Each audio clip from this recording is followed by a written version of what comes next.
예, 여러분 안녕하세요. 오늘은 그 지인들과 함께한 졸업여행, 그러니까 2015년에 이제 그 졸업여행이니까 벌써 6년 전이네요.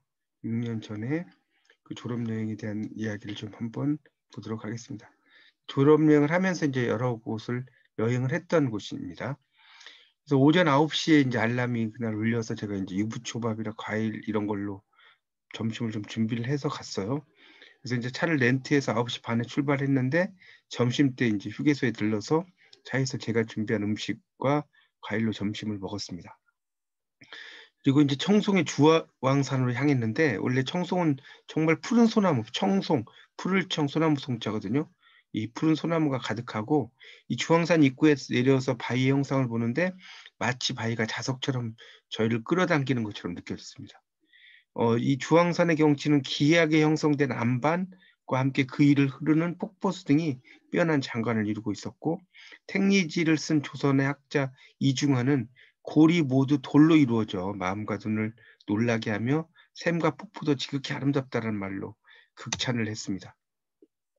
그 원래 이 주황산이라는 말의 이름은요, 그 수많은 암벽과 기암괴석이 병풍처럼 둘러싸고 했다 해서 이 석병산이라고, 돌석자의 병풍병자의 산산자죠. 라고 했는데 주황산으로 부르게 된 계기는 중국 당나라 덕종 때 반란을 일으켜 왕이 되려 했던 주도라는 사람이 당나라 장수 곽지에 의해 이끄는 군사를 피해 신라 땅으로 도망왔고 신라의 마일성 장군에 의해 이곳에서 죽임을 당했는데 훗날 나홍화산이 그의 넋을 위로하면서 이 석병산을 주왕산이라고 고쳐서 이제 불렀다고 합니다. 그래서 이제 막걸리에 파전을 먹고 주황산 주산지로 향했어요. 이 주황산은 그 영화 봄, 여름, 가을, 겨울로 되게 유명한 곳이죠. 이곳은 숙종 때 만들어진 인공 저수지고요. 입구에서 한 70m 정도 올라가 보니까 이제 주산지가 보여요. 겨울인데 모습이 아주 신비스럽고 장관을 이뤘고 송소고택에서 이제 그런 그 1박을 했는데 송소 심호택이 지은 집입니다. 조선 후기 만석지기. 99칸 대주택으로 송소고택이라는 이름보다 덕천동 신부자댁으로 더 잘 알려져 있습니다. 그래서 거기서 저녁을 먹고 1박을 했는데 이 장작불로 지펴지는 방에서 정말 1박은 너무나 멋있었어요. 이게 이제 제가 유부초밥을 한 거고요. 이거는 이제 과일, 딸기하고 이제 그 이렇게 이제 해서 준비를 해갔고요. 이게 주황산의 이렇게 모습이에요, 주황산에. 그래서 이 주황산을 바라보면서 이렇게 막걸리와 파전으로 이제 그 먹었는데 또 추운 어떤 1월 달에 2월 달에 갔으니까 이 추위가 이제 많이 녹여지더라고요. 이게 이제 그 주산지에서 제가 사진 하나 찍은 거고 그 주산지의 모습인데 되게 멋있더라고요. 그게 이제 송소고택에 갔을 때 삽살개들이 이렇게 뭐 마중 나온 것처럼 저희를 반겨줬습니다. 2월 10일 화요일 날은 이제 7시에 기상을 해서 사진 좀 찍고 객주문학관을 향했어요. 이 객주문학관은 객주의 작가 김주영의 예술원이 깃든 문학관인데 객주라는 소설을 20년 가까이 연재했던 김주영 작가의 고향이 청송입니다. 그래서 전국의 향토 시장을 돌면서 소설을 만들었고요. 보부상들의 이야기로 객주를 썼습니다. 객주문학관을 이제 관람을 하고 향토 시장에 가서 식사를 했는데 식사 후에 도산서원으로 향했고요. 가는 곳마다 도산서원의 이정표가 곳곳에 붙어 있었습니다. 도산서원 가는 길은 구절양장, 정말 꾸불꾸불한 길이죠. 지나서 산으로 오르니 이 도산서원이 보였고요. 이곳에 있으니 정말 명당이라는 느낌이었습니다. 그래서 오늘날 이 물질 만능의 가치관의 혼란, 아놈이라고도 하죠. 이 속에서 참된 인간의 표상을 제시하는 선비정신이 바로 한국이 정신문화를 주도하는 뿌리라고 볼 수 있습니다. 도산서원을 내려오는데 강이 보이는 곳에 벤치가 있고요. 거기에서 이제 옛날 태계 이황 선생님이 제자들 가르치다가 강물을 바라보며 상념에 잠기셨을 거라는 생각이 좀 들었고요. 그다음에 이제 이육사 문학관을 향했는데 원래 이육사의 본명은 원록이 있죠. 이원록인데 그 수인 번호, 제수 번호라는 거죠. 264번을 따서 이육사라고 불러서 이육사로 더 유명하죠. 한국의 대표적 저항신이죠. 이육사는 되게 남성적 저항신이고요. 윤동주 시인은 여성적인 저항신이라고 볼 수 있습니다. 시도 썼지만 독립을 위해 노력한 독립투사고요.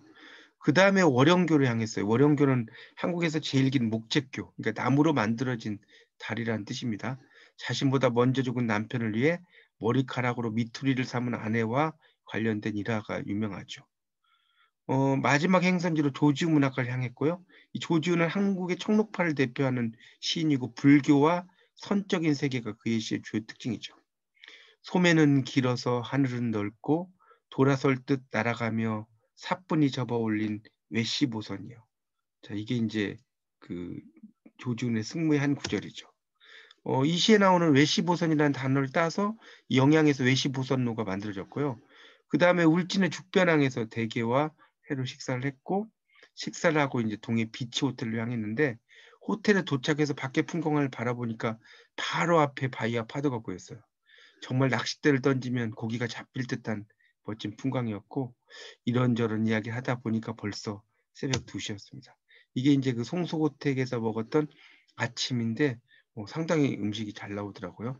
그리고 이게 송소고택인데 이런 모양으로 되어 있습니다. 이게 이제 그때 저희가 일행이 가서 이제 막 놀이도 게임도 하고 좀 식사 뭐 다과도 하고 좀 이야기했던 거고요. 이것도 송소고택의 이제 그런 전경이고, 이거는 이제 객주문학관에서 제가 이제 사진을 좀 찍었던 겁니다. 이것도 객주문학관이고요. 그 다음에 이제 도산서원에 저희가 갔어요. 도산서원. 겨울이라서 좀 이렇게 꽃이 있진 않았는데 도산서원에 갔다가 그 다음에 이제 이육사문학관을 갔습니다. 그리고 나서 이제 월영교라고 해서 이제 달이 비치는 곳인데, 이곳은 이제 그 밤에 가야지 훨씬 더 멋이 있습니다. 그리고 이제 조지우 문학관이 또 한옥으로 잘 지어져 있더라고요.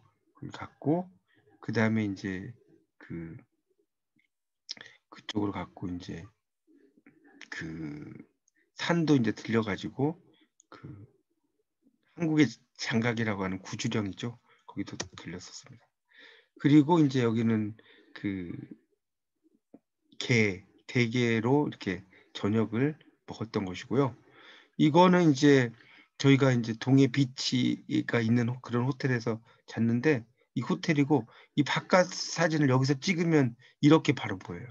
그래서 이런 곳 바로 옆에 그 호텔이 있는 게 신기하더라고요. 그래서 정말 낚시를 던지면 고기가 물 정도. 그 다음날은 이제 아침에 일어나서 짐을 챙겨서 정동진을 향했고, 이제 아침을 먹고 정동진에 도착을 해서 이제 했는데, 서울에서 정동 쪽에 있다 해서 정동진입니다. 정동쪽으로 나간다. 레일바이크를 타고 바닷바람을 쐬는 맛이 정말 끝내줬고요. 횡성 옆 둔내에서 저녁을 먹고 이제 성남에 도착을 했습니다. 이게 이제 그 저녁을 좀 약간 맥주를 좀 이제 먹고 나니까 해장으로 이렇게 매운탕을 먹었고요. 이게 이제 정동진, 여기 바다 배 모양 보이죠? 여기 레일바이크를 이렇게 한 바퀴 도는 거예요. 이렇게. 그리고 이제 정동진 박물관 기차 모양인데 있고요. 이거는 이제 돌아오면서 이제 저희가 약간 뭐 이렇게 그런 모습을 찍은 것이고, 이게 이제 그 횡성 한우 이렇게 먹었는데 정말 입에서 살살 녹더라고요, 말 그대로. 그렇게. 그리고 이제 가마솥곰탕 있는 이곳에서 이제 먹었습니다. 네, 이렇게 이제 제가 그 갔던 여행지에 대해서 이렇게 간단하게 뭐 설명을 드렸는데, 여러분들 좀 기회가 되시면 이 코스대로 한번 여행을 가보시면 상당히 의미가 있을 것 같습니다. 예, 이상 마치겠습니다. 감사합니다.